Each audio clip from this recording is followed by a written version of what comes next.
Reflections. When Hannah and Mark bought the house on Lake Merrow, it felt like fate.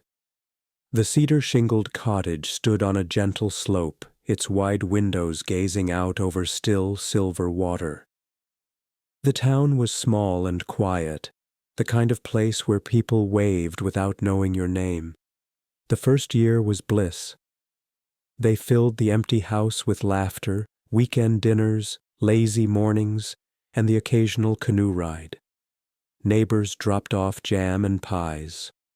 The lake shimmered through every season, gold in autumn, white in winter, soft green come spring. The first bird hit in early May of their second year. Hannah had just poured her coffee when the dull thump shook the kitchen window. Outside, a robin twitched on the deck, neck bent unnaturally. Mark buried it behind the garden. Poor thing must have seen the sky reflected and flown straight into it, he said. A week later, 2 more hit, one in the living room, one in the guest bedroom. By midsummer, the birds came almost daily.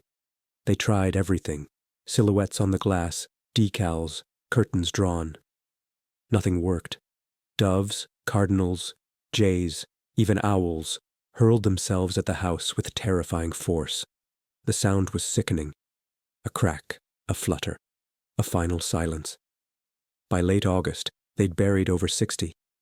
Hannah began to dream of wings, of bones, of eyes pressed against glass, watching. One day, Mark caught her staring into the lake, unmoving, her feet just touching the water. "I think they're trying to tell us something," she whispered. "They know." He wanted to ask what she meant, but her expression, strangely serene, chilled him. They decided to go away for a weekend, just to escape the dread that had begun to seep into everything. When they returned Sunday evening, the lawn was covered. Not just birds, mice, frogs, a fox. All dead. All pointed toward the house, as though they'd marched there willingly to die. Mark called the local wildlife office. The ranger who came out didn't ask many questions, just walked slowly around the property, boots crunching. After a while, he said softly, "You should talk to your neighbors." So they did, first to Barb, next door, who offered tea but wouldn't meet their eyes. "It's the reflections," she said vaguely, nodding toward the windows. "Sometimes they show more than they should." "What does that mean?" Mark pressed. Barb shook her head. "It's not for me to say, but the lake chooses." They tried others. No one else opened the door. That night, Hannah stayed up, watching the glass, watching the lake. Around 2 a.m., she screamed. Mark rushed in. She pointed to the living room window, but it wasn't a bird this time.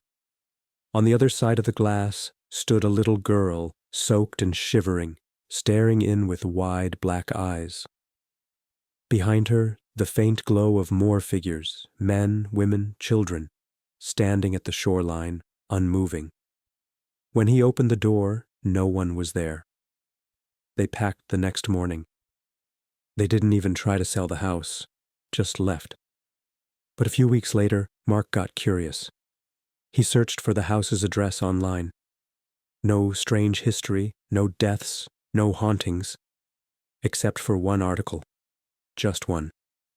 From 1983. Mass disappearance at Lake Merrow. 47 residents vanish overnight. No trace, no explanation.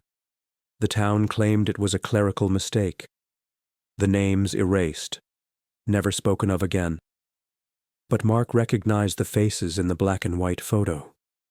The girl in the window, the ranger, Barb. All of them had vanished over 40 years ago. And all of them still lived quietly, watching from the lake, waiting for the house to choose again. Some stories you don't tell. Not because they aren't true, but because the moment you speak them aloud, they start looking for you.